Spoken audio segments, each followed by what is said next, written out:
খুব আনন্দিত। আর সদয়পুর থানাকে আমি আমার তরফ থেকে বা সবারই তরফ থেকে যারা মোবাইল পেয়ে তাদের তরফ থেকে ধন্যবাদ জানাই এরকমভাবে একটা কাজ করার জন্য। কি কি হয়েছিল না মোবাইলটা? মোবাইলটা আমার বাড়ি থেকে চুরি হয়ে গেছিলো কতদিন আগে? প্রায় 7 থেকে 8 মাস আগে। কি করেছেন তারপরে? তারপর আমরা থানাতে এসেছিলাম, বড়োর সাথে কথা বলেছিলাম, জিডি করেছিলাম, জিডি অনুপাতে তেনারা এভাবে খুঁজে দিয়েছেন। এই যে মোবাইলটা পেলেন কেমন লাগছে? খুব আনন্দিত, খুব ভালো লাগছে, খুব খুশি লাগছে নিজেকে। মানে ভেবেছিলেন যে মোবাইলটা ফেরত না, পাবেন? ভাবিনি যে আমার মোবাইলটা আমি পাবো, কিন্তু পেয়ে খুব খুশি হয়েছি। হারিয়ে যাওয়া যেমন জিনিস হারিয়ে গেলে যেমন যেটা হয়, তারপরে পেয়ে গেলে যেটা হয় সেটা আমার মধ্যে অনুভূতি হয়েছে।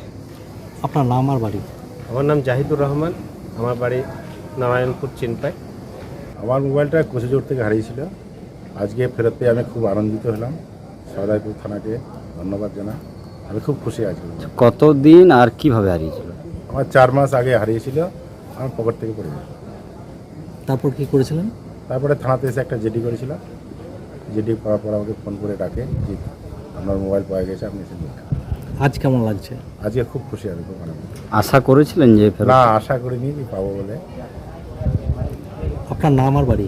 আমার নাম হচ্ছে দক্ষিণেশ্বর পাল, আমার বাড়ি কান্দি, আমি বকেশ্বর পাওয়ার প্ল্যান্টের সিকিউরিটির কাছে।